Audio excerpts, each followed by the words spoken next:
저는 함경북도 청진에서 태어나고 자란 사람입니다. 아버지께서 물려주신 낡은 어선 한 척으로 시작해서 32살이 되던 해에는 배 두 척을 거느린 나름 잘나가는 어부가 되어 있었습니다. 청진 앞바다는 제 놀이터나 다름없었고 파도 소리는 저를 재우는 자장가였으며 짠내 나는 바닷바람은 제 폐 깊숙이 새겨진 고향의 냄새였습니다.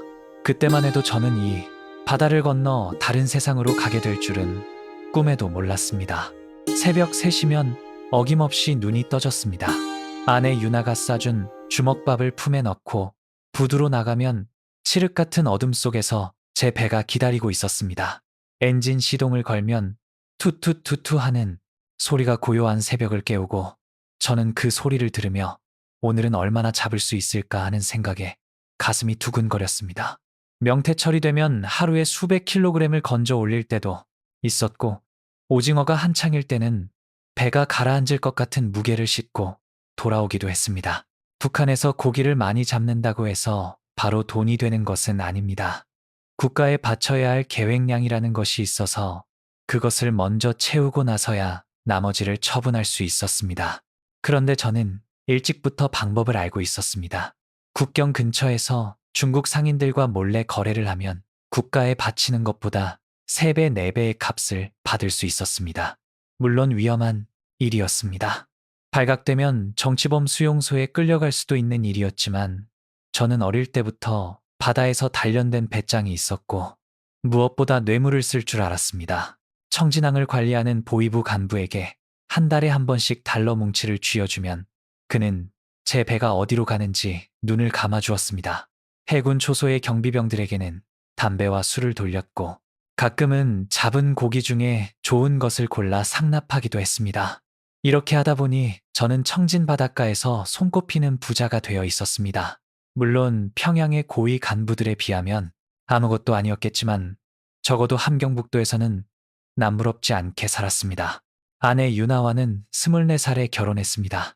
유나는 청진사범대학을 나와서 타가소 교사로 일하던 여자였는데 처음 봤을 때 그 맑은 눈망울에 반해버렸습니다. 중매쟁이 할머니가 소개해준 자리에서 유나는 고개를 푹 숙이고 말 한마디 제대로 못했는데 저는 오히려 그런 수줍은 모습이 마음에 들었습니다. 결혼하고 나서야 알게 됐는데 유나는 겉으로는 조용해 보여도 속은 불같은 여자였습니다. 제가 무모한 짓을 하려고 하면 단호하게 말렸고 옳다고 생각하는 것은 끝까지 굽히지 않았습니다. 그런 아내가 나중에 제 탈북 계획에 동의했을 때 저는 그때서야 유나가 얼마나 대단한 결심을 한 것인지 알게 되었습니다. 첫째 딸 소연이는 6살이었고 둘째 민재는 4살이었습니다. 소연이는 저를 닮아 영리하고 눈치가 빨랐으며 민재는 엄마를 닮아 순하고 착했습니다. 아이들이 세상에서 가장 똑 소중했습니다.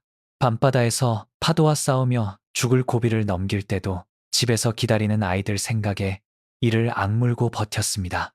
그 아이들이 있었기에 저는 탈북을 결심할 수 있었고 그 긍정 그런에 아이들이 있었기에 3번의 실패에도 포기하지 않을 수 있었습니다. 제 위로 형이 한 명 있었습니다. 박준성 형은 저보다 5살이 많았고 저와는 성격이 많이 달랐습니다. 저는 어릴 때부터 바다를 좋아했지만 형은 육지에서 장사하는 것을 좋아했습니다. 형은 청진에서 중국산 물건들을 들여다가 장마당에서 파는 일을 했는데 이것도 엄밀히 말하면 불법이었습니다. 그렇지만 북한에서 불법 아닌 장사가 어디 있겠습니까? 국가가 배급을 안 주니 스스로 벌어먹고 살아야 했고 스스로 벌어먹고 살려면 어쩔 수 없이 법의 테두리를 벗어나야 했습니다.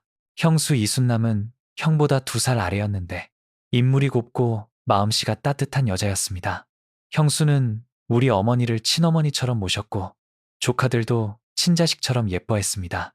형에게는 아이가 없었는데 나중에 알고 보니 형수에게 몸에 이상이 있어서 임신이 어려웠다고 합니다.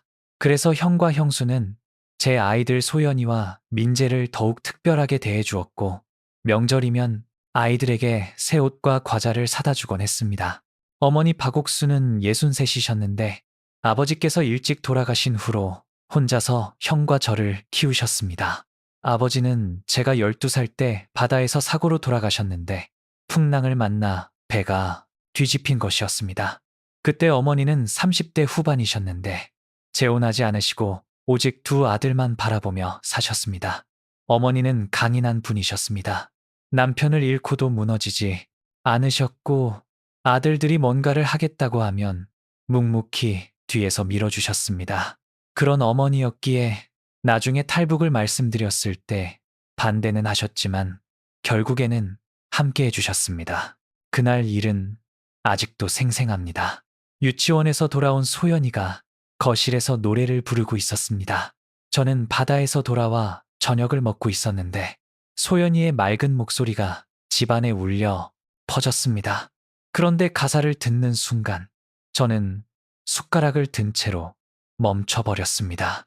원수님, 고맙습니다. 우리를 살려주시니 이런 가사였습니다. 6살짜리 아이가 원수님이 누군지도 모르면서 그런 노래를 부르고 있었던 것입니다. 유나가 제 표정을 보더니 왜 그러냐고 물었습니다. 저는 대답하지 않았습니다. 무슨 말을 해야 할지 몰랐습니다. 그날 밤 아이들이 잠든 후에 저는 유나에게 물었습니다. 소연이가 유치원에서 저런 노래만 배우냐고요? 유나는 당연하다는 듯이 대답했습니다. 다른 유치원도 다 마찬가지라고요. 그 순간 저는 뭔가 무거운 것이 가슴을 짓누르는 것을 느꼈습니다. 네, 아이가 저 노래를 부르며 자라서 나중에 어떤 어른이 될 것인가 하는 생각에 갑자기 숨이 막혀왔습니다. 그 일이 있고 며칠 후에 형이 저를 찾아왔습니다. 형은 술을 한 병 들고 왔는데 표정이 심상치 않았습니다. 형은 제 방에 들어와 문을 닫더니 한참을 뜸을 들이다가 입을 열었습니다. 준혁아, 나 할 말이 있다. 형의 목소리는 낮았지만 단호했습니다. 저는 무슨 일이냐고 물었고 형은 술잔을 한 잔 들이킨 후에 말했습니다. 우리 이 땅을 떠나자. 중국으로 가자. 거기서 남조선으로 가자. 처음에는 귀를 의심했습니다. 형이 술에 취해서 헛소리를 하는 줄 알았습니다. 저는 형, 지금 무슨 소리 하는 거야? 정신 차려 하고 말했지만 형의 눈빛은 흔들림이 없었습니다. 형은 자신이 최근 중국 상인을 통해 남조선 뉴스와 영상을 봤다고 했습니다. 거기서 본 세상은 우리가 알던 것과 완전히 달랐다고요. 남조선 사람들은 굶어 죽지도 않고 원하는 곳에 가서 살 수 있고 원하는 일을 할 수 있다고요. 아이들이 원수님 노래를 부르는 대신 자기가 좋아하는 노래를 부를 수 있다고요. 저는 형의 말을 듣고도 쉽게 믿을 수가 없었습니다. 어릴 때부터 남조선은 미제의 식민지이고 사람들이 굶어 죽어 나가는 지옥이라고 배워왔기 때문입니다. 저는 형에게 말했습니다. 형, 그런 소리 하다가 잡혀가면 우리 가족이 다 죽어. 정치 범수용소에 끌려가면 3대가 망한다고요. 형은 그래도 물러서지 않았습니다.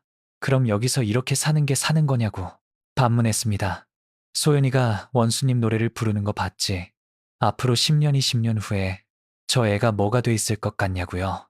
형의 말에 저는 아무 대답도 할 수 없었습니다. 왜냐하면 저도 같은 생각을 하고 있었기 때문입니다. 그날 밤 형은 돌아갔고 저는 잠을 이룰 수 없었습니다. 천장을 바라보며 형의 말을 곱씹었습니다. 탈북이라니요. 그건 영화에서나 나오는 얘기 아닙니까? 실제로 하다가 잡히면 총살이고 운 좋게 살아남아도 가족 모두 정치 범수용소에 끌려갑니다. 그런데도 형은 그걸 하자고 했고 저는 왜인지 그 말을 완전히 떨쳐버릴 수가 없었습니다. 형의 제안을 거절한 후에도 마음이 편하지 않았습니다. 낮에 바다에 나가 그물을 던지면서도 형의 말이 머릿속에서 떠나지 않았고 밤에 잠자리에 누우면 소연이가 부르던 노래, 가사가 귓가에 맴돌았습니다. 저는 스스로에게 물었습니다. 정말 이렇게 사는 게 최선일까? 내 아이들이 나처럼 뇌물을 쓰고 불법 장사를 하며 살아야 할까? 평양에서 태어나지 않았다는 이유로 평생 눈치를 보며 살아야 할까? 그러던 어느 날 형이 다시 찾아왔습니다. 이번에는 술 대신 작은 USB 메모리를 들고 왔습니다. 형은 그것을 제게 건네며 말했습니다. 이거 한번 봐라. 중국에서 건너온 거다. 그날 밤 아이들이 잠든 후에 저와 유나는 방문을 잠그고 노트북 컴퓨터에 그 USB를 꽂았습니다. 화면에 나타난 것은 한국 드라마였습니다. 처음에는 남조선 선전물이려니 하고 경계심을 갖고 봤는데 점점 빠져들었습니다. 드라마 속 사람들은 자유로웠습니다. 자기가 먹고 싶은 것을 먹고 입고 싶은 것을 입고 가고 싶은 곳에 갔습니다. 경찰이 무섭지 않았고 보이부 같은 것은 아예 없어 보였습니다. 사람들이 길거리에서 웃고 떠들고 손을 잡고 걸어 다녔습니다. 마트라는 곳에는 물건이 산더미처럼 쌓여 있었고 원하는 것을 골라서 살 수 있었습니다. 저와 유나는 말없이 화면을 바라봤습니다. 2시간짜리 드라마를 다 보고 나서도 한참을 아무 말 없이 앉아 있었습니다. 유나가 먼저 입을 열었습니다. 이게 진짜야 하고 물었습니다. 저는 모르겠다고 대답했습니다. 드라마니까 과장이 있을 수도 있지 않겠냐고요. 그런데 유나의 다음 말이 저를 흔들어 놓았습니다. 유나는 말했습니다. 근데 저기 사람들 표정 좀 봐. 우리나라 사람들하고 달라 보여. 행복해 보여. 그 말에 저는 다시 화면을 떠올렸습니다. 정말 그랬습니다. 드라마 속 사람들은 얼굴에 여유가 있었고 눈빛에 두려움이 없었습니다. 우리가 매일 보는 청진 사람들의 얼굴과는 확연히 달랐습니다. 그날 밤 이후로 저는 형이 가져다 주는 USB를 몰래 보기 시작했습니다. 드라마뿐 아니라 뉴스와 예능 프로그램도 봤습니다. 볼수록 충격이었습니다. 남조선은 제가 알던 그런 곳이 아니었습니다. 굶어 죽는 사람도 없었고 미군에게 짓밟히는 것도 아니었습니다. 오히려 사람들이 잘 살고 있었고 세계 여러 나라와 교류하며 살고 있었습니다. 그 나라에서는 내가 바다에서 잡은 고기를 중간 상인에게 넘기지 않아도 됐습니다. 내가 원하는 가격에 팔 수 있고 원하는 만큼 벌 수 있었습니다. 결정적인 계기가 된 것은 탈북자 인터뷰 영상이었습니다. 북한에서 넘어간 사람들이 남조선 방송에 나와서 자기 이야기를 하고 있었습니다. 그들은 처음에 적응하기 어려웠지만 지금은 잘 살고 있다고 했습니다. 아이들이 좋은 학교에 다니고 있고 원하는 공부를 할 수 있다고요. 그 말을 듣는 순간 저는 결심했습니다. 나도 결정적인 계기가 된 것은 탈북자 인터뷰 영상이었습니다. 북한에서 넘어간 사람들이 남조선 방송에 나와서 자기 이야기를 하고 있었습니다. 그들은 처음에 적응하기 어려웠지만 지금은 잘 살고 있다고 했습니다. 아이들이 좋은 학교에 다니고 있고 원하는 공부를 할 수 있다고요. 그 말을 듣는 순간 저는 결심했습니다. 나도 가야겠다. 내 아이들을 데리고 가야겠다. 소연이와 민재가 원수님 노래 대신 자기가 좋아하는 노래를 부를 수 있는 곳으로 가야겠다. 형에게 전화를 걸었습니다. 형, 나 결심했어. 같이 가자. 형은 전화기 너머로 웃음을 터뜨렸습니다. 그래, 이 녀석아. 내가 동생을 믿었어. 하고 말했습니다. 그날 밤 형과 저는 비밀리에 만나 구체적인 계획을 세우기 시작했습니다. 탈북 방법에는 여러 가지가 있었습니다. 두만강을 건너 중국으로 가서 동남아시아를 거쳐 남조선으로 가는 방법이 가장 흔했지만 그 길은 너무 멀고 위험했습니다. 브로커에게 막대한 돈을 줘야 했고 중간에 붙잡히면 북송되어 죽을 수도 있었습니다. 저에게는 다른 방법이 있었습니다. 배가 있었습니다. 제 배로 동해를 건너면 남조선 해역까지 직선거리로 갈 수 있었습니다. 물론 이 방법도 쉽지 않았습니다. 북한 해군 경비정에 감시를 피해야 했고 망망대해에서 방향을 잡고 가야 했습니다. 목선으로 먼 바다를 나가는 것 자체가 목숨을 거는 일이었습니다. 하지만 저는 바다를 알았습니다. 어릴 때부터 이 바다에서 살아왔고 파도와 바람의 언어를 이해했습니다. 할 수 있다고 생각했습니다. 문제는 가족들을 설득하는 것이었습니다. 형과 저 둘만 간다면 간단하겠지만 우리에게는 지켜야 할 가족들이 있었습니다. 저는 유나를 먼저 설득해야 했습니다. 어느 날 밤 아이들이 잠든 후에 저는 유나의 손을 잡고 말했습니다. 유나야, 나 할 말이 있어. 유나는 제 표정을 보더니 무슨 일이냐고 물었습니다. 저는 심호흡을 하고 말했습니다. 우리 남조선으로 가자, 배 타고 가자. 유나의 얼굴이 굳어졌습니다. 예상한 반응이었습니다. 유나는 제 손을 뿌리치며 말했습니다. 당신 미쳤어. 그게 무슨 소리야. 아이들은 어떡하고 저는 오히려 아이들 때문에 가야 한다고 말했습니다. 소연이가 원수님 노래 부르는 거 봤지. 앞으로 평생 저 노래를 부르면서 살게 할 거야. 유나는 고개를 저었습니다. 그래도 여기서 사는 게 낫지. 바다에서 죽으면 어떻게 아이들 데리고 그 위험한 걸 어떻게 해. 저는 유나를 붙잡고 밤새 이야기했습니다. 남조선에서 본 영상들을 보여주고 탈북자들의 인터뷰를 들려줬습니다. 유나는 처음에는 완강했지만 점점 흔들리기 시작했습니다. 결정적이었던 것은 아이들의 미래에 대한 이야기였습니다. 저는 말했습니다. 여기서는 아무리 노력해도 평양 출신이 아니면 한계가 있어. 소연이가 공부를 아무리 잘해도 좋은 대학에 못 가고 민재가 재능이 있어도 펼칠 수가 없어. 남조선에서는 달라. 거기서는 노력하면 뭐든 할 수 있어. 유나는 한참을 생각하다가 물었습니다. 정말 할 수 있어? 당신이 정말 우리를 무사히 데려다 줄 수 있어? 저는 유나의 눈을 바라보며 대답했습니다. 내 목숨을 걸고 약속할게. 반드시 데려다 줄게. 그날 밤 유나는 결국 동의했습니다. 눈물을 흘리면서요. 유나는 말했습니다. 당신을 믿을게. 아이들 아빠니까 당신 판단을 믿을게. 그 말에 저는 유나를 꼭 끌어안았습니다. 고맙다고, 후회 안 하게 해줄게. 라고요. 형도 형수를 설득하고 있었습니다. 형수 순남은 의외로 쉽게 동의했다고 합니다.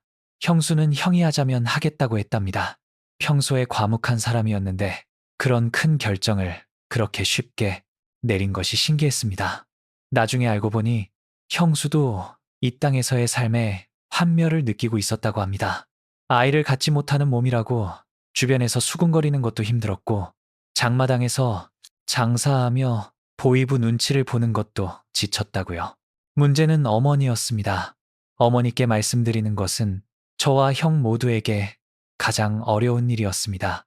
어머니는 평생을 이 땅에서 사셨고 아버지의 산소도 이 땅에 있었습니다. 탈북을 하면 다시는 고향에 돌아올 수 없고 아버지의 산소도 돌볼 수 없게 됩니다. 그래도 말씀드려야 했습니다. 형과 제가 함께 어머니 방으로 갔습니다.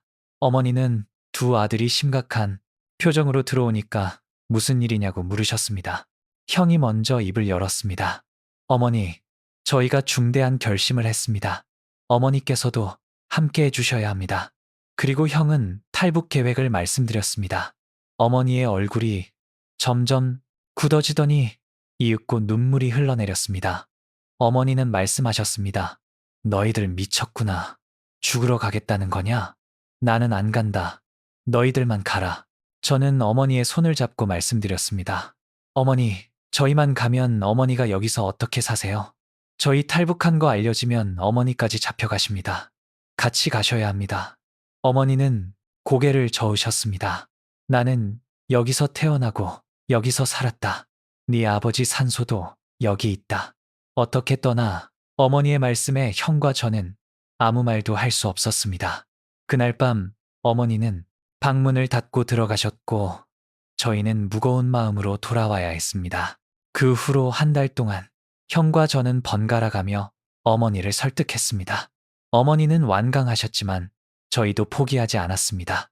결국 어머니의 마음을 돌린 것은 손자들이었습니다. 저는 어느 날 어머니께 말씀드렸습니다. 어머니, 소연이하고 민재 생각해 주세요. 저 애들이 여기서 뭐가 될 수 있겠어요? 평양 출신도 아니고 뭐 빽이 있는 것도 아니고 남조선에 가면 달라요.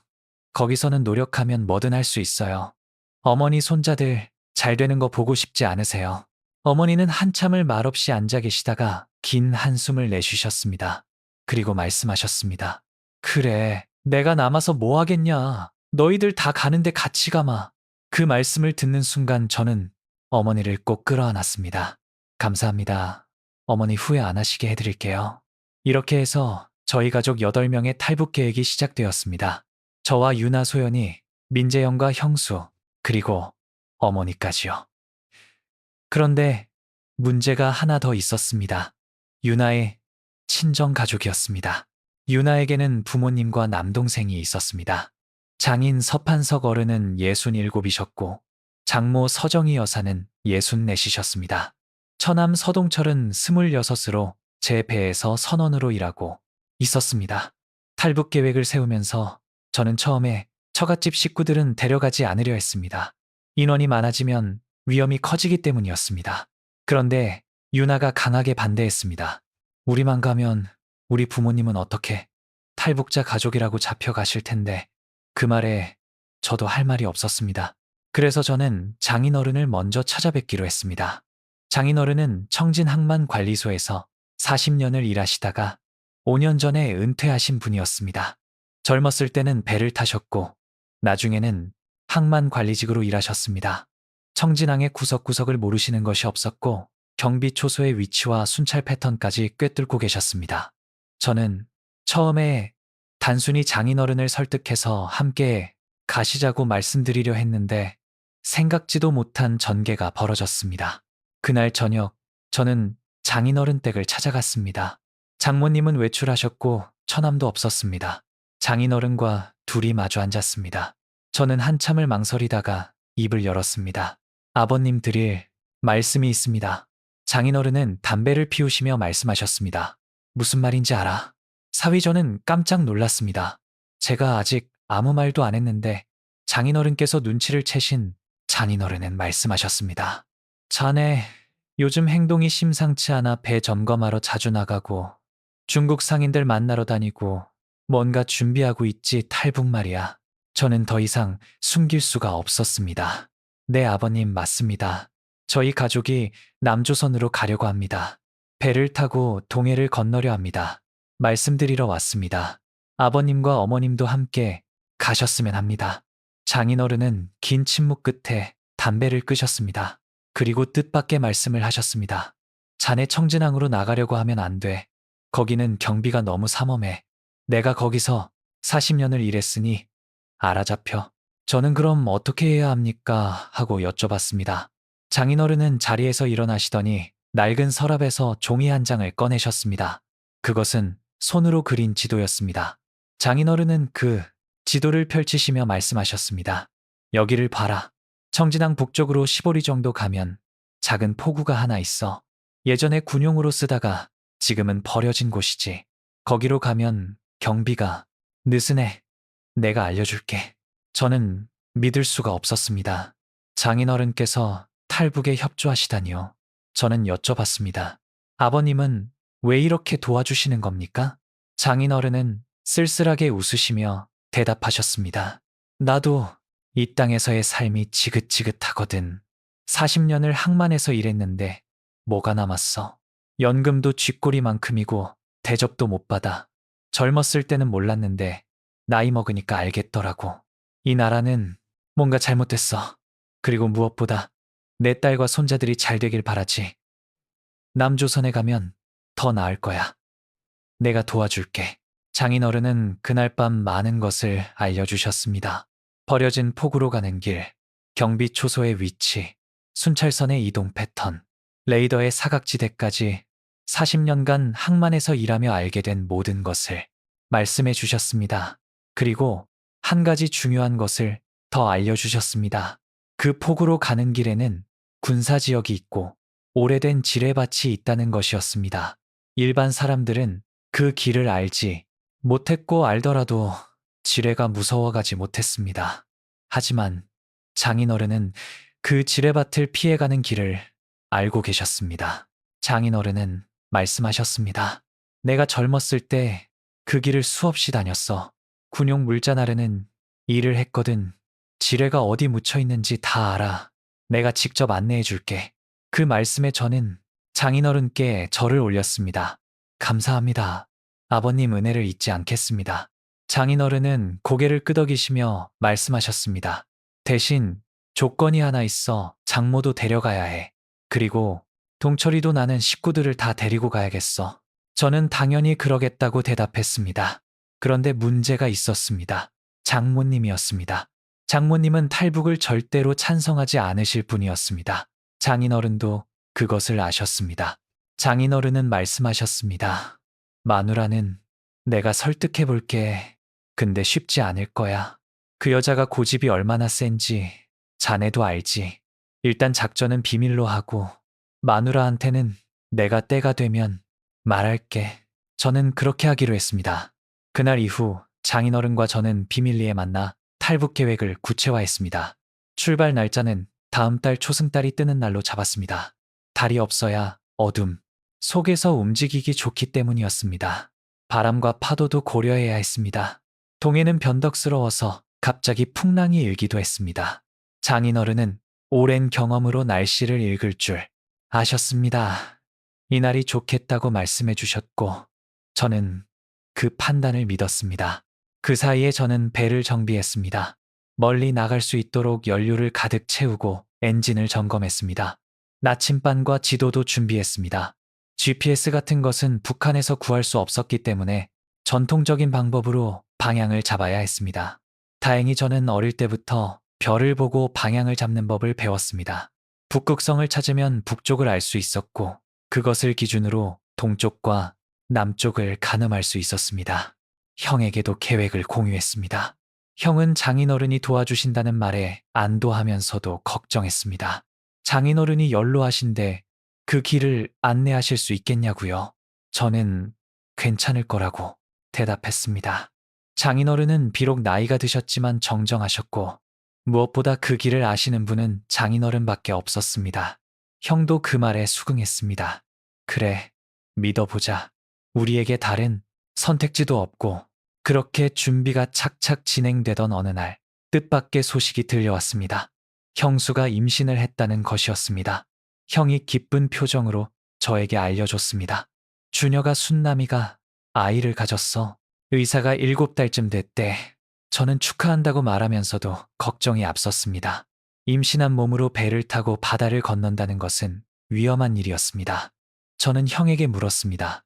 형수님, 괜찮으시겠어? 배가 많이 흔들릴 텐데. 형은 고개를 끄덕이며 말했습니다. 순남이가 괜찮대. 오히려 아이 때문에 더 가야 한다고 해. 이 땅에서 아이를 낳고 싶지 않대. 그 말에 저는 형수님이 대단하다고 생각했습니다. 임신한 몸으로 그런 결심을 하다니요. 형수님은 정말 강한 여자였습니다. 그래서 저희의 탈북 인원은 11명이 되었습니다. 저와 유나 소연이, 민재 형과 형수, 그리고 뱃속의 아기, 어머니, 장인, 장모, 그리고 처남까지요. 출발 날짜가 다가왔습니다. 저는 밤마다 잠을 설쳤습니다. 머릿속으로 수십 번 시뮬레이션을 했습니다. 집에서 출발해서 지뢰밭을 통과하고, 포구에서 배를 타고 바다로 나가고, 남쪽으로 향해 대한민국 해역에 도달하는 모든 과정을 그려봤습니다. 뭔가 빠뜨린 것은 없는지, 예상치 못한 변수는 없는지 끊임없이 점검했습니다. 그래도 불안했습니다. 11명이 목숨이 제 어깨에 달려있다고 생각하니 무거웠습니다. 출발. 이틀 전에 문제가 생겼습니다. 장모님이 아직 탈북 사실을 모르고 계셨던 것입니다. 장인어른이 설득하겠다고 하셨는데 아직 말씀을 못 드린 것이었습니다. 저는 장인어른께 여쭤봤습니다. 아버님, 어머님께는 언제 말씀하실 겁니까? 장인어른은 한숨을 쉬시며 대답하셨습니다. 그게 말이야. 계속 기회를 보는데 쉽지가 않아. 그 여자가 알면 난리가 날 거야. 저는 걱정이 되었습니다. 장모님 모르게 출발하는 것은 너무 위험했습니다. 중간에 장모님이 뭔가 눈치를 채시면 모든 계획이 무산될 수 있었습니다. 저는 장인어른께 말씀드렸습니다. 아버님, 내일까지 어머님께 말씀해 주세요. 안 그러면 출발을 미뤄야 합니다. 장인어른은 고개를 끄덕이셨습니다. 알았어. 내일 말할게. 설득해 볼게. 그런데 그날 밤 예상치 못한 일이 벌어졌습니다. 처남 동철이가 문제를 일으킨 것입니다. 동철이는 탈북 계획을 알고 있었습니다. 제 배에서 일하면서 제가 준비하는 것을 눈치챘고 유나를 통해 확인했습니다. 처음에 동철이는 동의하는 것처럼 보였습니다. 형부 따라가겠다고 했습니다. 그런데 막상 출발이 다가오니까 겁이 난 것이었습니다. 그날 밤 동철이는 술에 취해 집에 들어왔습니다. 장인어른과 장모님이 주무시고 계셨는데 동철이가 거실에서 큰 소리로 떠들었습니다. 장모님이 놀라서 나오셨고 동철이에게 무슨 일이냐고 물으셨습니다. 그 순간 술에 취한 동철이가 입을 열었습니다. 엄마, 우리 남조선으로 도망간대. 형부가 배 타고 간대. 저는 그 소식을 다음 날 아침에 들었습니다. 유나가 친정에서 전화를 받고 파랗게 질린 얼굴로 저에게 말했습니다. 동철이가 어젯밤에 다 말했대. 엄마가 알아버렸어. 저는 머리가 하얘졌습니다. 최악의 상황이었습니다. 장모님이 아시면 분명히 반대하실 것이고 어쩌면 신고를 하실 수도 있었습니다. 저는 서둘러 장인어른 댁으로 갔습니다. 장인어른 댁에 도착했을 때 집안에서 고함 소리가 들렸습니다. 장모님의 목소리였습니다. 당신 미쳤어. 딸을 죽이려고 그래. 손자들을 바다에 빠뜨리려고 그래. 저는 조심스럽게 문을 열고 들어갔습니다. 장모님이 저를 보시더니 눈에 불을 켜셨습니다. 사위, 네가 이 짓을 꾸몄지. 당장 그만둬. 안 그러면 내가 신고할 거야. 저는 침착하려고 노력하면서 말씀드렸습니다. 어머니, 제 말 좀 들어주세요. 이유가 있습니다. 장모님은 고개를 저으셨습니다. 이유고 뭐고 없어. 탈북이 뭔지 알아잡히면 총살이야 온. 가족이 정치범 수용소에 끌려가 나는 못 가. 유나도 못 보내. 장인어른이 끼어드셨습니다. 여보 좀 진정해. 사위 말 좀 들어봐. 하지만 장모님은 들을 귀가 없으셨습니다. 장모님은 계속 소리를 지르셨고 저는 어쩔 줄 몰랐습니다. 그때 유나가 들어왔습니다. 유나는 장모님 앞에 무릎을 꿇었습니다. 엄마, 제발 들어봐. 저는 아이들 때문에 가는 거야. 소연이랑 민재가 이 땅에서 뭐가 될 수 있겠어. 남조선에 가면 좋은 학교, 다니고 원하는 거 할 수 있어. 장모님은 딸을 바라보시다가 눈물을 흘리셨습니다. 그래도 안 돼. 바다에서 죽으면 어떡해. 나는 내 딸 죽는 꼴 못 봐. 유나도 울었습니다. 엄마, 저도 무서워. 근데 여기서 사는 것보다 나 제발 이해해줘. 모녀가 부둥켜 안고 우는 모습을 보며 저도 가슴이 찢어지는 것 같았습니다. 결국 그날 장모님을 설득하는 데 실패했습니다. 장모님은 끝까지 안 간다고 하셨고 오히려 동철이에게 배를 부두에 단단히 묶어 놓으라고 지시하셨습니다. 너희들 미친 짓 못하게 배를 묶거나 동철이는 어머니 말씀에 그렇게 하겠다고 했습니다. 저는 그 모습을 보며 분노가 치밀었지만 참았습니다. 여기서 싸우면 일이 더 커질 것 같았습니다. 그날 밤 저는 형에게 연락했습니다. 형, 오늘 밤 출발 못해 장모님이 아시고 난리야 배도 묶어놨어. 형은 한숨을 쉬며 말했습니다. 그래, 어쩔 수 없지. 다음 기회를 보자. 언제가 좋겠냐. 저는 생각했습니다. 다음 달 초승달이 뜨는 날까지 기다려야 했습니다. 3주를 더 기다려야 했습니다. 저는 형에게 말했습니다. 3주 후에 다시 하자. 그때까지 장모님을 설득해 볼게. 그 후 3주는 지옥 같았습니다. 매일 불안에 시달렸습니다. 장모님이 신고하시지는 않을까? 보위부에서 눈치를 채지는 않을까? 누군가 우리 계획을 알아채지는 않을까? 밤마다 악몽을 꿨습니다. 배가 침몰하는 꿈, 가족들이 물에 빠져 허우적대는 꿈, 보위부에 잡혀 끌려가는 꿈, 잠에서 깨면 식은땀에 젖어 있었습니다. 다행히 장모님은 신고를 하지 않으셨습니다. 딸과 손자들이 걸린 일인데 아무리 반대해도 직접 신고까지는 못하셨던 것입니다. 하지만 여전히 완강하게 반대하셨습니다. 저는 틈만 나면 장인어른 댁에 가서 장모님께 말씀드렸습니다. 소연이와 민재가 남조선에 가면 얼마나 좋은 환경에서 자랄 수 있는지, 우리가 여기서 사는 것보다 얼마나 나은지 설명드렸습니다. 장모님은 들으시면서도 고개를 저으셨습니다. 그러던 어느 날 저는 작전을 바꿨습니다. 장모님께 직접 말씀드리는 대신 소연이를 데려갔습니다. 외할머니, 저 남조선에 가면 뭐가 될 수 있대요? 선생님도 될 수 있고 의사도 될 수 있대요. 6살짜리 아이의 말에 장모님의 표정이 흔들렸습니다. 소연이는 계속했습니다. 외할머니도 같이 가요. 거기 가면 맛있는 거 많이 먹을 수 있대요. 장모님은 손녀를 바라보시다가 눈물을 흘리셨습니다. 그래도 안 되라고 말씀하셨지만 목소리에 힘이 없었습니다. 저는 그때 장모님의 마음이 조금씩 움직이고 있다는 것을 느꼈습니다. 포기하지 말자.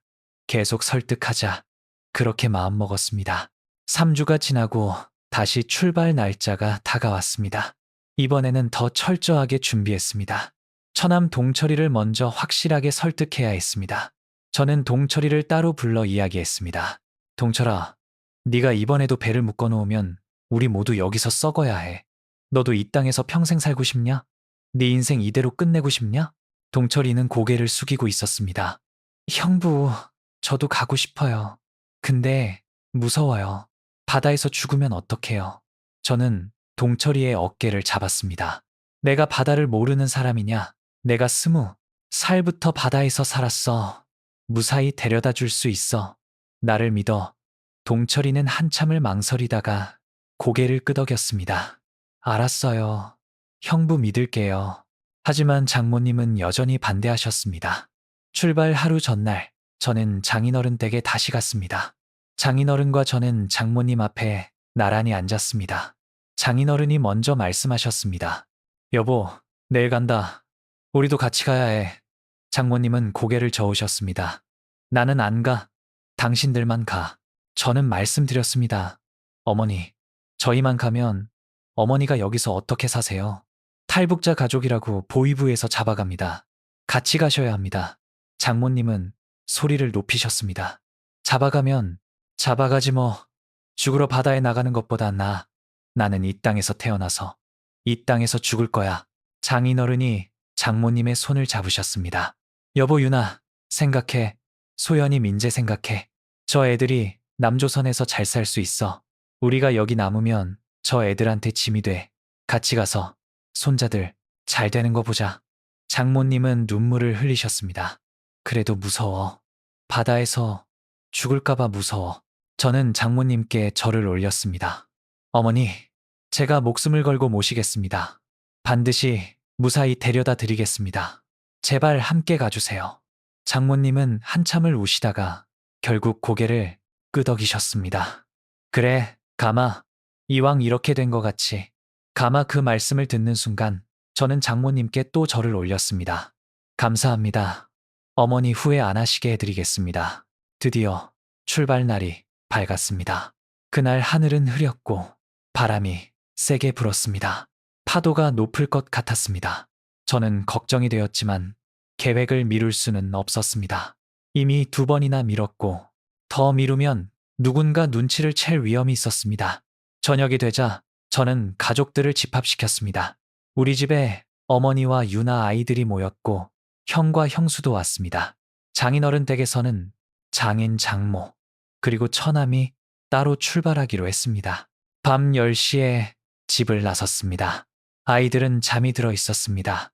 소연이는 제가 업었고 민재는 유나가 안았습니다. 어머니와 형과 형수가 뒤따랐습니다. 마을을 빠져나가 장인어른이 알려준 길로 향했습니다. 어둠 속에서 발걸음을 옮기는데 심장이 터질 것 같았습니다. 발밑에서 나뭇가지 부러지는 소리가 날 때마다 멈칫했습니다. 누가 우리를 보고 있지는 않을까 경계하며 걸었습니다. 약속한 장소에서 장인어른 일행과 만났습니다. 장인어른이 앞장서시고 장모님과 처남이 뒤따랐습니다. 장인어른은 손전등 하나로 길을 비추시며 조심스럽게 걸으셨습니다. 여기서부터 지뢰밭이다. 내 발자국만 따라와라. 한 발자국도 벗어나지 마라. 저는 그 말씀에 등골이 서늘해졌습니다. 한 발자국만 잘못 디뎌도 모두 죽을 수 있었습니다. 지뢰밭을 통과하는 동안 아무도 말을 하지 않았습니다. 숨소리만 거칠게 들렸습니다. 소연이가 제 등에서 움직이며 아빠 어디가 하고 물었습니다. 저는 쉿 하고 소리를 냈습니다. 조용히 해. 나중에 얘기해 줄게. 지금은 조용히. 소연이는 다행히 말을 알아듣고 조용해졌습니다. 민재는 유나 품에서 깊이 잠들어 있었습니다. 1시간쯤 걸었을까요? 드디어 지뢰밭을 빠져나왔습니다. 장인어른이 멈추시며 말씀하셨습니다. 다 왔다. 저기가 포구다. 어둠 속에서 바다가 보였습니다. 검은 바다가 끝없이 펼쳐져 있었습니다. 파도 소리가 들렸습니다. 거센 파도가 바위에 부딪히는 소리였습니다. 저는 바다를 바라보며 생각했습니다. 저 바다를 건너야 한다. 저 검은 바다를 건너면 새로운 세상이 있다. 포구에 도착했습니다. 제 배가 거기 있었습니다. 며칠 전에 미리 옮겨놓은 것이었습니다. 저는 배에 올라 상태를 점검했습니다. 연료는 가득 찼고 엔진도 이상이 없었습니다. 식량과 물도 충분히 실어놨습니다. 이제 출발만 하면 됐습니다. 저는 가족들에게 배에 타라고 했습니다. 한 명씩 조심스럽게 올라탔습니다. 어머니, 장인, 장모, 형, 형수, 유나 아이들, 처남까지 모두 11명이 작은 배에 올랐습니다. 엔진 시동을 걸려는 순간이었습니다. 갑자기 불빛이 비췄습니다. 손전등 불빛이었습니다. 누구야? 거기 누구야? 하는 소리가 들렸습니다. 저는 심장이 긁는 것 같았습니다. 발각된 것이었습니다. 저는 재빨리 엔진 시동을 걸었습니다. 투투투투. 엔진 소리가 울렸습니다. 빨리 출발해야 했습니다. 그런데 배가 움직이지 않았습니다. 엔진은 돌아가는데 배가 앞으로 나가지 않았습니다. 뭐지? 왜 안 움직이지? 저는 당황해서 밖을 살폈습니다. 그때 알았습니다. 배가 부두에 묶여 있었던 것입니다. 밧줄이 팽팽하게 배를 잡고 있었습니다. 처남이 묶어놓은 것이었습니다.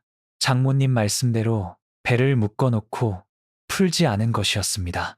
저는 소리쳤습니다. 동철아, 밧줄 풀어 빨리. 동철이는 얼어붙어서 움직이지 못했습니다. 형부, 저 사람들이 오고 있어요. 어떡해요? 저는 직접 뛰어내려 밧줄을 풀려고 했습니다. 그런데 밧줄이 너무 단단하게 묶여 있어서 쉽게 풀리지 않았습니다. 손톱이 부러지도록 당겼지만 소용없었습니다. 경비원들이 점점 가까이 왔습니다. 거기서 움직이지 마 하는 고함이 들렸습니다. 저는 이를 악물고 밧줄을 잡아당겼습니다. 그때 형이 뛰어내려와 칼을 꺼냈습니다. 형이 가지고 온 회칼이었습니다. 형이 밧줄을 베기 시작했습니다. 선 밧줄이 하나씩 끊어졌습니다. 하지만 경비원들도 거의 다 왔습니다. 손들어 움직이면 쏜다. 경비원의 고함이 들렸습니다. 저는 뒤도 돌아보지 않고 마지막 밧줄을 끊었습니다. 형과 함께 배에 올라탔습니다. 엔진을 최대로 올렸습니다. 배가 앞으로 나가기 시작했습니다. 뒤에서 총소리가 들렸습니다. 탕, 탕, 탕. 총알이 물 위를 스쳤습니다. 저는 고개를 숙이고 조타기를 잡았습니다. 그런데 그때 문제가 생겼습니다. 파도가 너무 높았습니다. 배가 심하게 흔들렸습니다. 작은 목선이 큰 파도에 휩쓸려 이리저리 흔들렸습니다. 엔진 소리가 이상해졌습니다. 쿵쿵쿵 하는 소리가 나더니 엔진이 꺼져버렸습니다. 저는 당황해서 다시 시동을 걸었습니다. 하지만 엔진이 걸리지 않았습니다. 물이 들어간 것 같았습니다. 배가 파도에 밀려 다시 해안 쪽으로 떠밀려 갔습니다. 저는 필사적으로 엔진을 걸려고 했지만 소용없었습니다. 결국 배는 바위에 부딪혔습니다. 쿵 하는 소리와 함께 충격이 왔습니다. 배 안에서 비명이 터져 나왔습니다.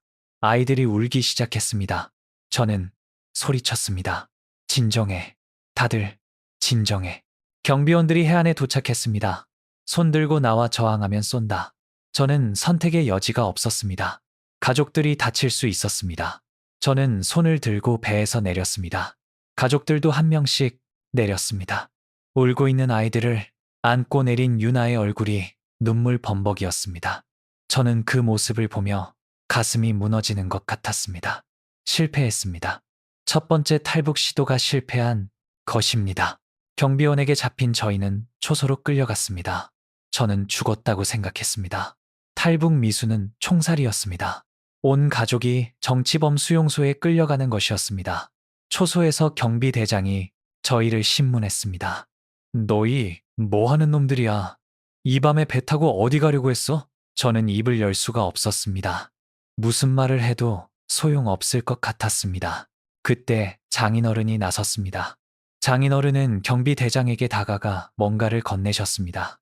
저는 자세히 보지 못했지만 돈인 것 같았습니다. 달러 뭉치인 것 같았습니다. 장인어른이 경비대장에게 뭐라고 말씀하셨습니다. 저는 그 대화를 들을 수 없었지만 경비대장의 표정이 변하는 것을 보았습니다.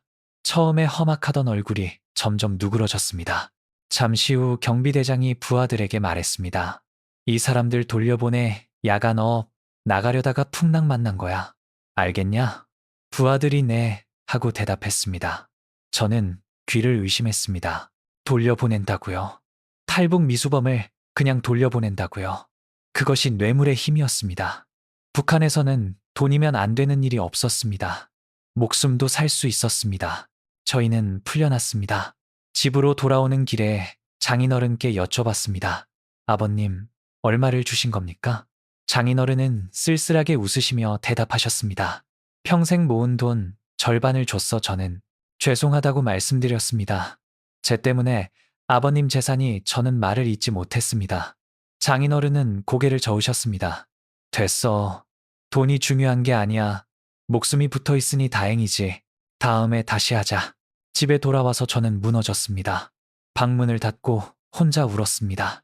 실패했다는 자괴감과 가족들을 위험에 빠뜨렸다는 죄책감에 시달렸습니다. 유나가 방문을 열고 들어왔습니다. 유나는 아무 말 없이 제 옆에 앉았습니다. 저는 유나에게 말했습니다. 미안해. 내가 잘못했어. 유나는 고개를 저었습니다. 당신 잘못 아니야. 다음에 다시 하면 돼. 포기하지 마. 유나의 말에 저는 힘을 얻었습니다. 그래, 포기할 수 없었습니다. 여기까지 왔는데 포기할 수 없었습니다. 저는 다시 계획을 세우기 시작했습니다. 실패의 원인을 분석했습니다. 첫째, 날씨가 너무 안 좋았습니다. 파도가 높아서 배가 전복될 뻔했습니다. 둘째, 처남이 밧줄을 풀지 않았습니다. 미리 확인했어야 했습니다. 셋째, 경비원에게 발각됐습니다. 다른 루트를 찾아야 했습니다.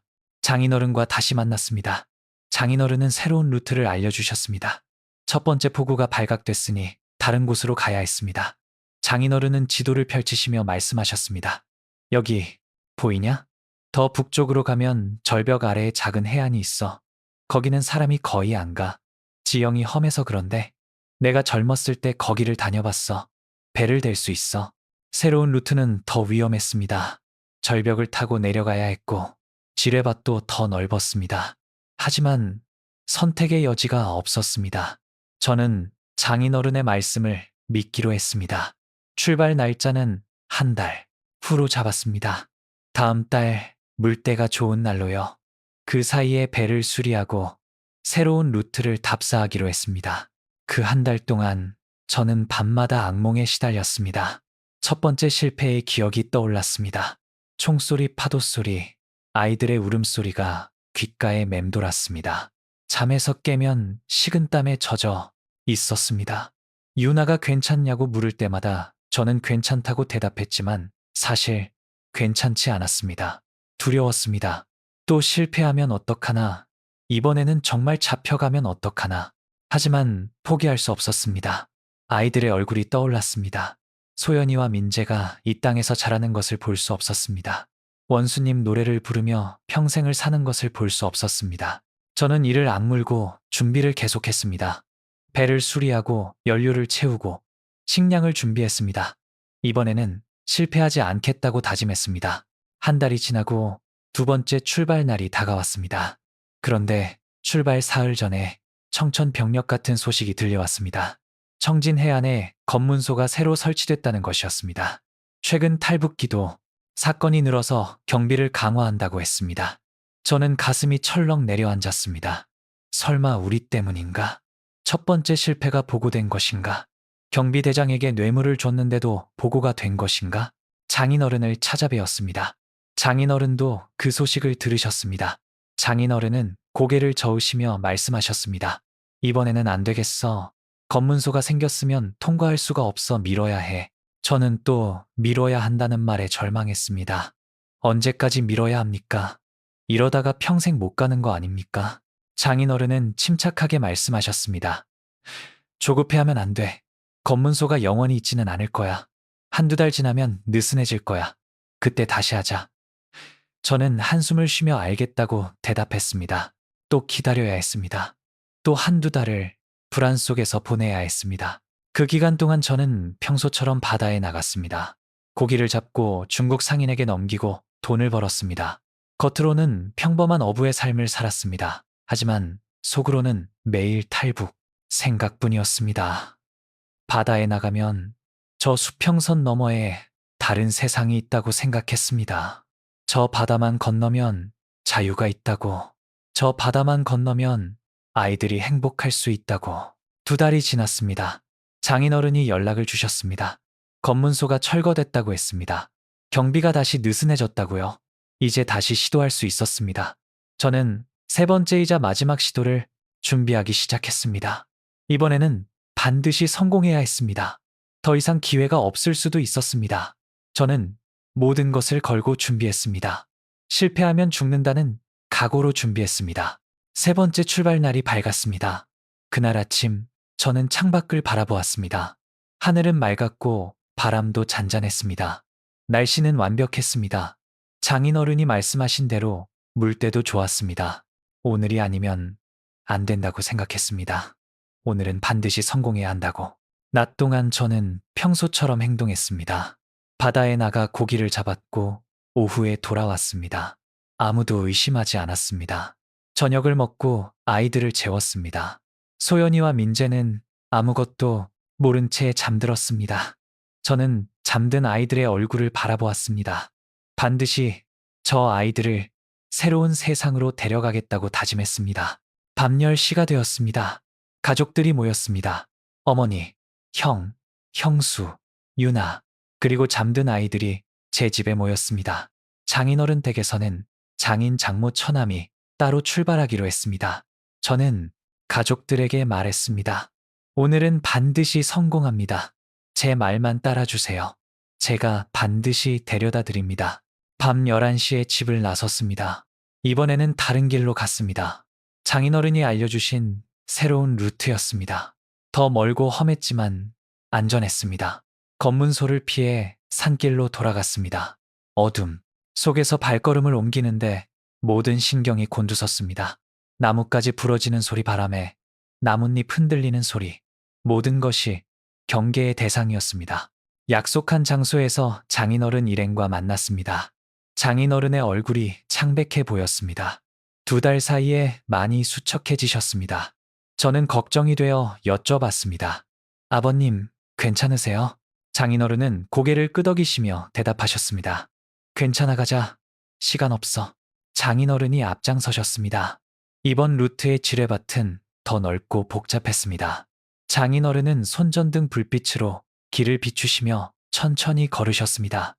여기서부터 조심해야 해. 내 발자국만 따라와. 절대 옆으로 빠지지 마. 저희는 장인어른의 발자국을 따라 한 발짝씩 걸었습니다. 지뢰밭 한가운데에서 소연이가 잠에서 깨어났습니다. 제 등에 엎여 있던 소연이가 아빠 어디야 하고 물었습니다. 저는 쉿 하고 소리를 냈습니다. 조용히 해.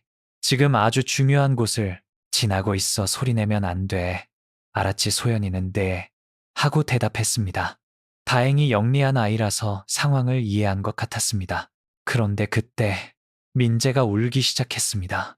유나 품에 안겨있던 민재가 배가 고프다며 칭얼댔습니다. 유나가 달래려 했지만 민재는 점점 더 크게 울었습니다. 저는 초조해졌습니다. 이 소리를 누가 들으면 큰일이었습니다.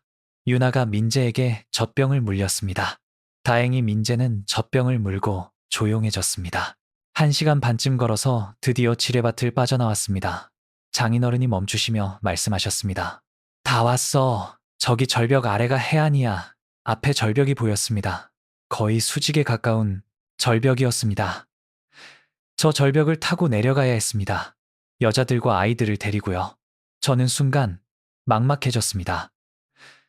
어떻게 저길 내려가지? 장인어른이 말씀하셨습니다. 걱정 마. 길이 있어.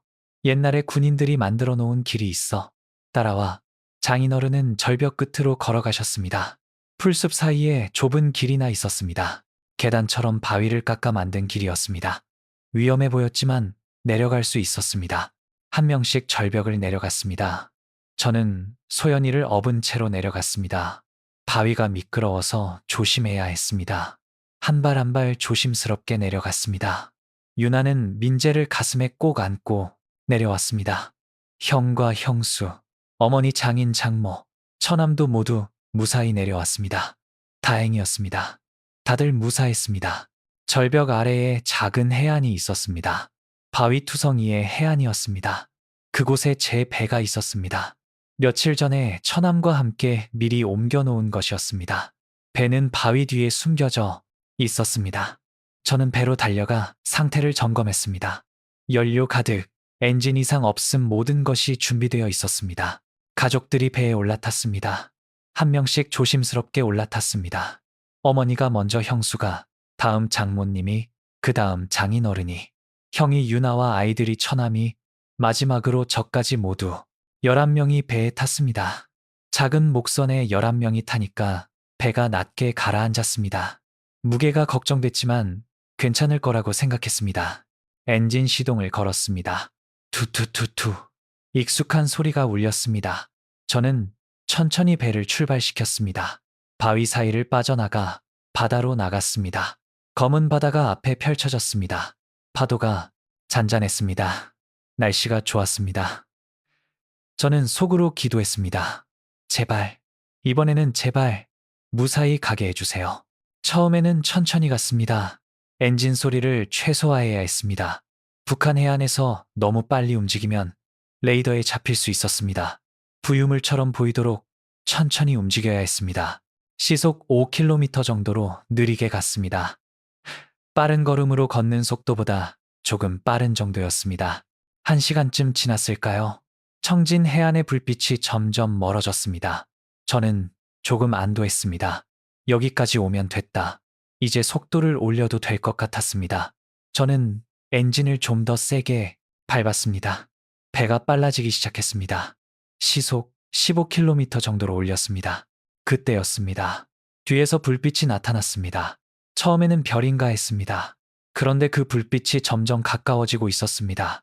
형이 소리쳤습니다. 준혁아, 뒤에 배가 있어. 저는 뒤를 돌아보았습니다. 경비정이었습니다. 북한 해군의 경비정이 저희를 추격하고 있었습니다. 심장이 트는 것 같았습니다. 발각된 것이었습니다. 어떻게 알았지? 레이더에 잡힌 것인가? 저는 생각할 틈이 없었습니다. 본능적으로 엔진을 최대로 올렸습니다. 배가 앞으로 튀어나갔습니다. 최대 속도로 달렸습니다. 시속 25km 정도였습니다. 목선이 낼 수 있는 최대 속도였습니다. 경비정은 훨씬 빨랐습니다. 금방 따라잡을 것 같았습니다. 저는 소리쳤습니다. 짐 버려. 필요 없는 거 다 버려. 형과 처남이 배 위의 짐들을 바다에 던졌습니다. 어망부표, 통발고기, 담는 상자, 예, 모든 것을 버렸습니다. 배가 조금 가벼워졌습니다. 속도가 조금 올랐습니다. 경비정이 점점 가까워졌습니다. 확성기 소리가 들렸습니다. 정지하라. 정지하지 않으면 발포한다. 저는 무시했습니다. 멈추면 죽는 것이었습니다. 가족 모두가 죽는 것이었습니다. 저는 조타기를 꽉 잡고 앞만 보았습니다. 뒤에서 총소리가 들렸습니다. 탕, 탕, 탕. 총알이 물 위로 튀었습니다. 위협 사격이었습니다. 가족들이 비명을 질렀습니다. 아이들이 울기 시작했습니다. 유나가 아이들을 껴안고 배 바닥에 엎드렸습니다. 어머니와 장모님도 엎드렸습니다. 저만 서서 조타기를 잡고 있었습니다. 총알이 저를 스칠 수도 있었습니다. 하지만 조타기를 놓을 수 없었습니다. 저 혼자라도 서서 배를 몰아야 했습니다. 그때 형이 제 옆에 섰습니다. 형은 그물을 들고 있었습니다. 형이 말했습니다. 준혁아, 이거 뒤에 뿌리자. 경비정 스크류에 감기면 속도 줄어. 저는 고개를 끄덕였습니다. 형이 그물을 바다에 던졌습니다. 그물이 물 위에 퍼졌습니다. 효과가 있을지 모르겠지만 해볼 수 있는 것은 다 해야 했습니다. 경비정이 거의 따라붙었습니다. 100m도 안 되는 거리였습니다. 불빛이 저희 배를 비췄습니다. 확성기 소리가 다시 들렸습니다. 마지막 경고다. 정지하라. 저는 이를 악물었습니다. 절대 안 멈춘다. 죽어도 안 멈춘다. 저는 조타기를 왼쪽으로 틀었습니다. 지그재그로 움직여야 따돌릴 수 있었습니다. 그런데 그때 기적이 일어났습니다. 경비정의 속도가 갑자기 줄어들었습니다. 형이 던진 그물이 스크류에 감긴 것인지 아니면 다른 이유가 있는 것인지 모르겠지만 경비정의 속도를 잃고 있었습니다. 저는 그 틈을 놓치지 않았습니다. 엔진을 더 밟았습니다. 경비정과의 거리가 점점 벌어졌습니다. 5분 10분이 지나자 경비정의 불빛이 멀어지기 시작했습니다. 저는 믿을 수가 없었습니다. 따돌린 것인가? 정말 따돌린 것인가?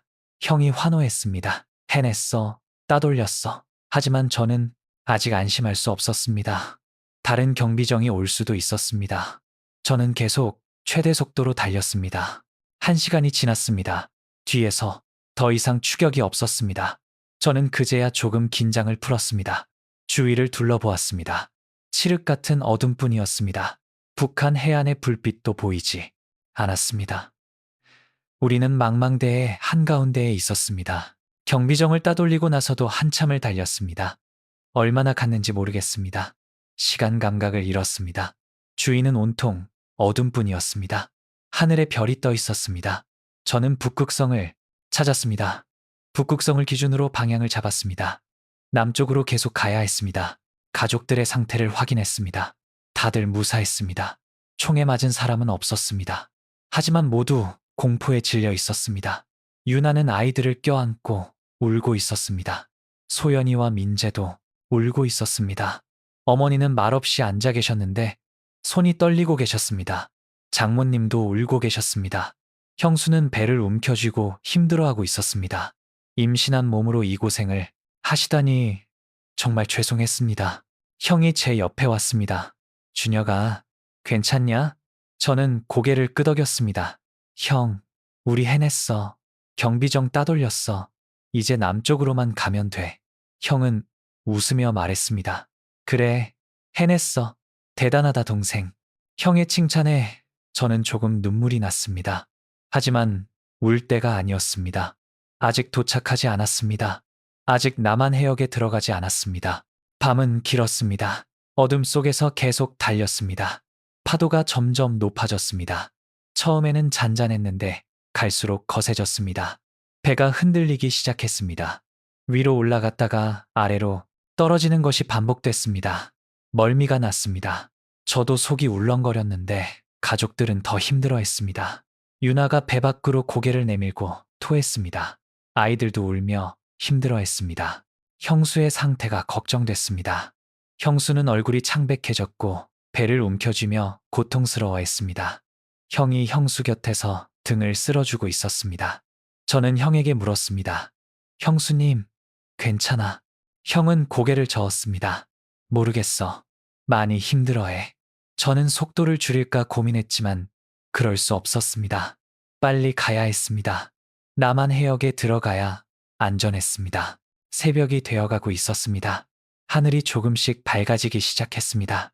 동쪽 하늘에 희미한 빛이 비쳤습니다. 저는 주위를 둘러보았습니다. 바다뿐이었습니다. 끝없이 펼쳐진 바다뿐이었습니다. 육지는 보이지 않았습니다. 우리가 제대로 가고 있는 것인지 불안해졌습니다. 나침반을 확인했습니다. 남쪽으로 가고 있었습니다. 방향은 맞았습니다. 해가 떠오르기 시작했습니다. 수평선 위로 붉은 해가 모습을 드러냈습니다. 아름다운 광경이었습니다. 저는 그 해를 바라보며 생각했습니다. 저 해가 떠오르는 쪽이 새로운 세상이다. 저기로 가면 자유가 있다. 저기로 가면 아이들이 행복해질 수 있다. 그런데 해가 뜨니까 문제가 생겼습니다. 낮에는 눈에 더 잘 띄었습니다. 북한 순찰기가 날아다닐 수도 있었고 경비정이 다시 추격해 올 수도 있었습니다. 저는 속도를 더 올렸습니다. 빨리 남한 해역에 들어가야 했습니다. 거기 들어가면 대한민국 해군이 보호해 줄 것입니다. 오전 9시쯤이었습니다. 저는 이미 12시간 넘게 조타기를 잡고 있었습니다.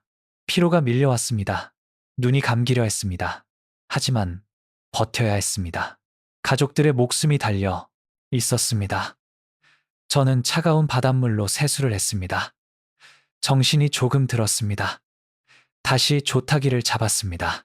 그때 형이 소리쳤습니다. 준혁아, 저기 배가 있어.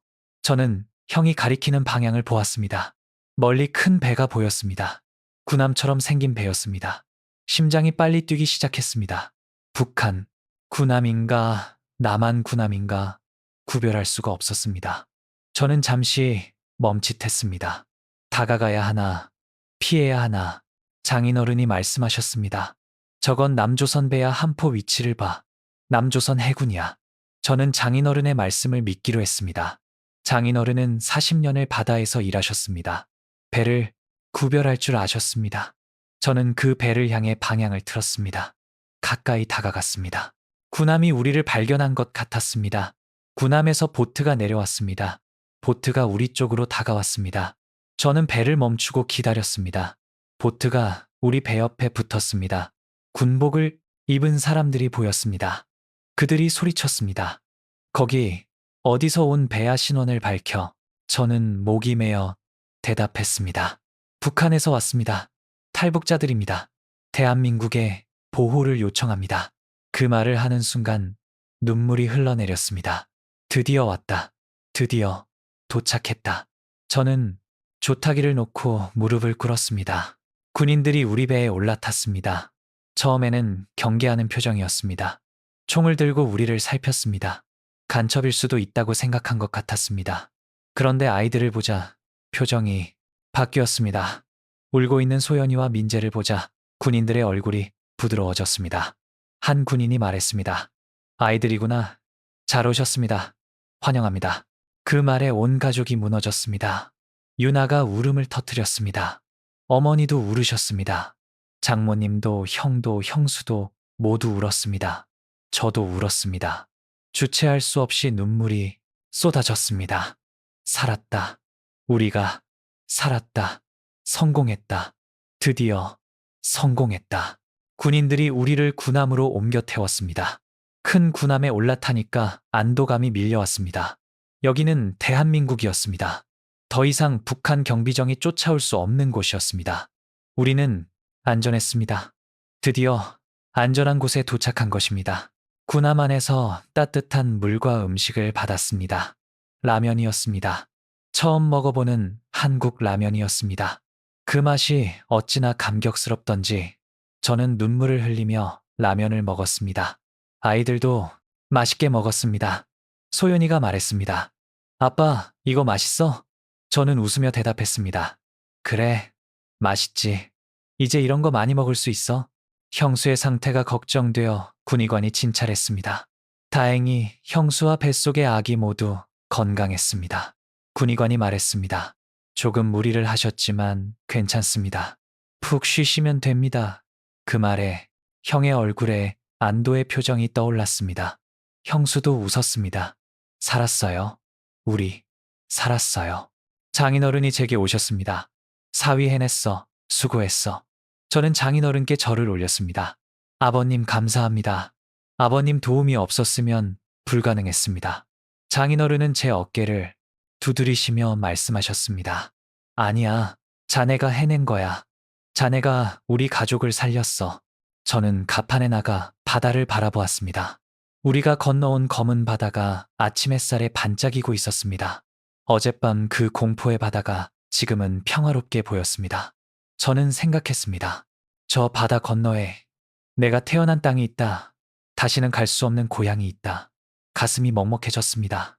고향을 떠나왔다는 실감이 비로소 들었습니다. 군함은 우리를 항구로 데려다 주었습니다. 어느 항구인지 모르겠지만 크고 깨끗한 항구였습니다. 항구에는 많은 사람들이 나와 있었습니다. 정부 관계자들인 것 같았습니다. 그들은 우리를 따뜻하게 맞이해 주었습니다. 잘 오셨습니다. 고생 많으셨습니다. 이제 안전합니다. 우리는 병원으로 옮겨졌습니다. 건강검진을 받았습니다. 모두 큰 이상이 없었습니다. 약간의 탈수와 피로가 있었지만 며칠 쉬면 회복될 정도였습니다. 의사들이 친절했습니다. 간호사들도 친절했습니다.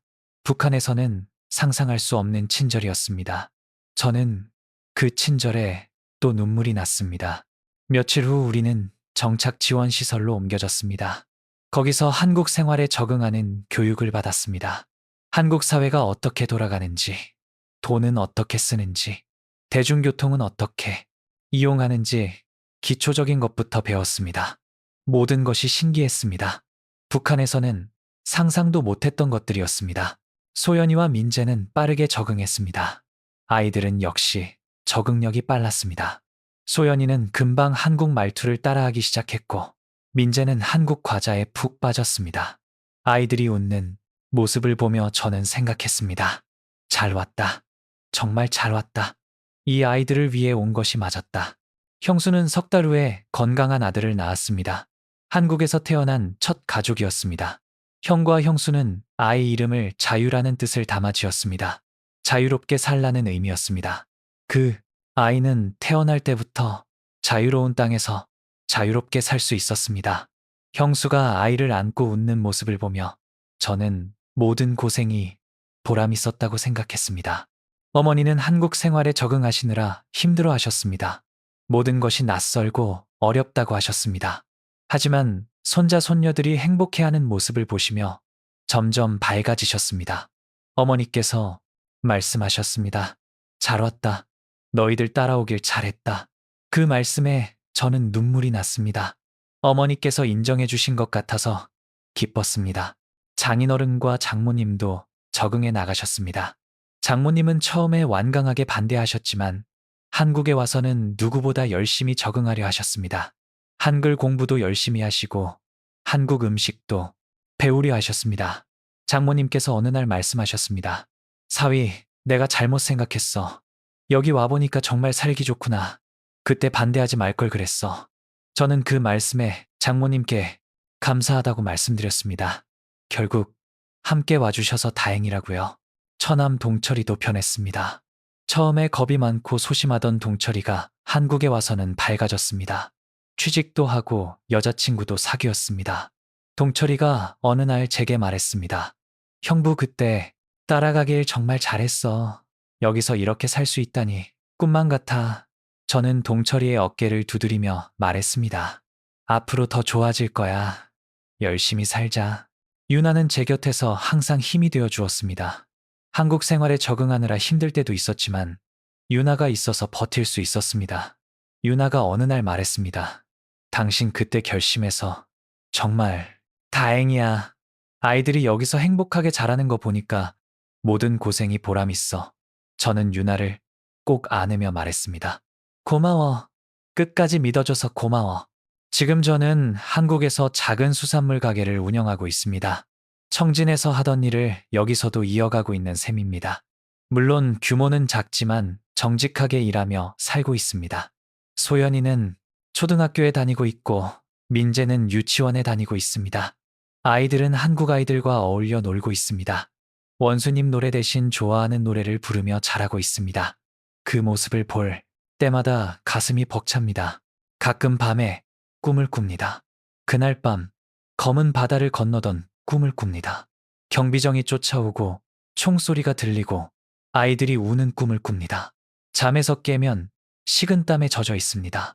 그럴 때마다 옆에서 자고 있는 유나를 봅니다. 건너방에서 자고 있는 아이들 방을 봅니다. 그리고 생각합니다. 우리는 해냈다. 살아남았다. 새로운 삶을 살고 있다. 북녘 땅에 두고 온 것들이 그립습니다. 태어나고 자란 청진이 그립습니다. 바다 냄새가 그립습니다. 아버지 산소가 그립습니다. 다시는 갈 수 없다는 것을 알기에 더 그립습니다. 하지만 후회는 없습니다. 아이들의 미래를 위해 온 것이니까요. 아이들이 자유롭게 꿈을 꾸고 그 꿈을 이룰 수 있는 이 땅에서 살게 해준 것만으로도 저는 옳은 선택을 했다고 생각합니다. 저와 같은 분들이 많이 계실 것입니다. 북녘 땅에서 힘들게 살고 있는 분들, 탈북을 꿈꾸지만 두려워서 망설이는 분들, 그분들께 말씀드리고 싶습니다. 두렵겠지만 용기를 내시라고요. 이 땅에는 희망이 있습니다. 이 땅에서는 노력하면 꿈을 이룰 수 있습니다. 저도 해냈습니다. 평범한 어부였던 저도 가족을 데리고 검은 바다를 건넜습니다. 여러분도 하실 수 있습니다. 오늘 제 이야기를 들어주셔서 감사합니다. 긴 이야기였는데 끝까지 들어주신 분들께 진심으로 감사드립니다. 저는 이 이야기를 통해 탈북의 어려움과 그럼에도 불구하고 도전했던 저희 가족의 용기를 전하고 싶었습니다. 그리고 무엇보다 자유의 소중함을 전하고 싶었습니다. 당연하게 여기기 쉬운 자유가 얼마나 값진 것인지 저희 가족은 온몸으로 느꼈습니다.